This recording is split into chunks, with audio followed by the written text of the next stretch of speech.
Alhamdulillah, terima kasih hamba Allah yang ada di London. Itulah penjelasan dari guru kita tercinta Buya Yahya. Selanjutnya dari hamba Allah di Bogor, Buya. Assalamualaikum warahmatullahi wabarakatuh. Waalaikumsalam warahmatullahi wabarakatuh. Semoga Buya dalam keadaan sehat walafiat. Amin. Buya, saya ingin bertanya, saat ini sedang membangun rumah dan beberapa saat lagi akan masuk bulan Ramadan. Pegawai rumah tersebut atau yang membangun rumah tersebut ada 4 orang. Jika masuk bulan puasa sedangkan pegawai tidak berpuasa, apakah saya bertanggung jawab dalam hal puasa tersebut? Mohon penjelasannya, Buya. Baik. Anda punya karyawan tidak berpuasa, maka Anda punya tanggung jawab di hadapan Allah. Selagi dia umat la ilaha illallah, berarti dia harus berpuasa. Kalau Anda membiarkan dia tidak berpuasa, maka Anda ikut andil dosa. Itu Anda termasuk golongan orang lupa dan lalai. Kalau masalah lupa dan lalai bukan hanya orang awam. Kadang seorang ustadz bangun masjid tidak sadar tukangnya yang kerja di masjid pada tidak sholat, pada tidak puasa. Yang dipikir oleh sang ustadz bagaimana masjid cepat jadi, hari raya bisa untuk sholat hari raya Idul Fitri. Tak tahu yang ustadznya masuk neraka gara-gara tukangnya yang kerja tidak sholat dan tidak puasa. Hati-hati, kita sering lupa dan lalai. Dan dulu waktu membangun pondok pesantren di Al-Bahjah memang kita menemukan kesulitan yang serupa. Waktu bangun kita pengen punya tukang kan sedikit, kita cari tukang 6. Masya Allah, cari tukang yang sholat susahnya. Dapat tukang yang sholat, keneknya tidak sholat, batal lagi. Ya Allah, susahnya. Akhirnya dapat kita ngambil dari kota lain yang sholat 6 orang. Setelah kita dapat tukang 6 yang sholat, Masya Allah, ada orang membantu masjid sama membantu pondok beberapa lokal. Saya hanya mikir, aduh tukangnya bagaimana, ibadah saya aja belum tentu terima, kok saya sudah buat dosa. Saya mikir, saya hanya pesan kepada yang bangun tadi, tolong yang kerja saya tidak mau tahu deh, pokoknya saya pusing cari tukang yang sholat. Jangan-jangan tukang ahli neraka semuanya. Saya ngomong gitu waktu itu. Akhirnya saya ngomong, carikan tukang yang sholat. Tak taunya betul, mandornya sudah ngasih komando, semua yang kerja harus sholat. Subhanallah, dugaan saya kalau tukang ahli neraka salah, ternyata banyak tukang ahli surga. Waktu masjid baru pertama tukang ada 60 orang sama ini, semuanya sholat jamaah. Diarahkan mau, karena mereka adalah umat la ilaha illallah.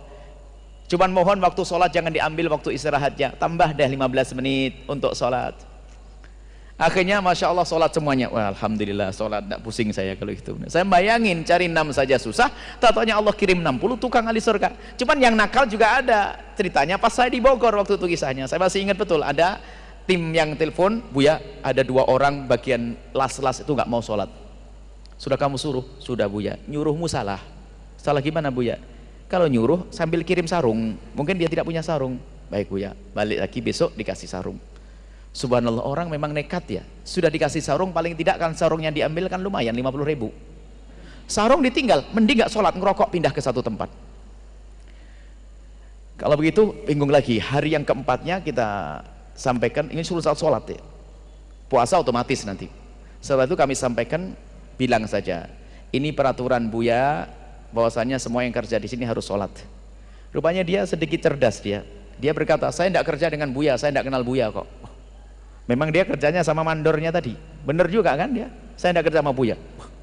Wah repot, betul juga ini. Waktu ini teman saya, kalau begitu kamu jangan urusan sama tukang, terus siapa? Kamu urusan sama mandor. Gitu. Ente bilang mandornya itu kan ada, kata Buya, selagi ada 1 orang yang tidak sholat, dibubarin saja deh masjidnya. Nyampe ke bosnya, bosnya tambah cinta dengan kita. Oh bener ini. Akhirnya orang yang tadi dipaksa, kalau tidak mau sholat jangan kerja di sini. Tak taunya akhirnya sholat, justru salah satu dari tukangnya ini anaknya malah di pondok sekarang, waktu itu memasukkan anaknya di pondok. Ini kan perlu diarahkan saja. Oh Anda punya power kok, punya kekuatan, kenapa Anda tidak bisa? Anda beri kesempatan dong, tambah waktu 10 menit untuk sholat. Kalau perlu Anda kasih bonus deh sedekahnya, yang sholat kasih 500 rupiah atau 1000, 2000 kayak. Atau yang puasa, makanya kami sampaikan, kalau puasa tolonglah diringankan, kasih diskon 1 jam deh untuk istirahat. Tadi saya sampaikan di awal, biar bisa puasa. Wah Anda pahalanya gede, meringankan, gak akan mengurangi kerjaan. Tim Al-Bahjah Bogor, Al-Bahjah Cianjur, Al-Bahjah Batam, tolong tukangnya dikasih istirahat tambah 1 jam deh dalam sehari sepanjang bulan Ramadan. Ini sedekah kita untuk dia. Nah, ini perlu seperti itu. Jadi betul, Anda ikut dapat dosa kalau Anda biarkan dia tidak puasa dan tidak sholat. Subhanallah, semoga Allah mengirim kepada kita tukang ahli surga. Semuanya jadi ahli surga. Dia masuk surga pun tidak akan terima kalau sendirian. Ngelihat bosnya, Anda melihat bosnya masuk neraka, ya Allah, saya kerja di dia gara-gara suruh sholat, saya jadi sholat masuk surga, kok dia masuk neraka, ya Allah masukin ke surga dong dia. Gitu nanti. Kita pengen selamat semuanya. Selesai ya? Mudah. Ajak semuanya untuk bisa sholat dan berpuasa. Wallahu a'lam bishawab.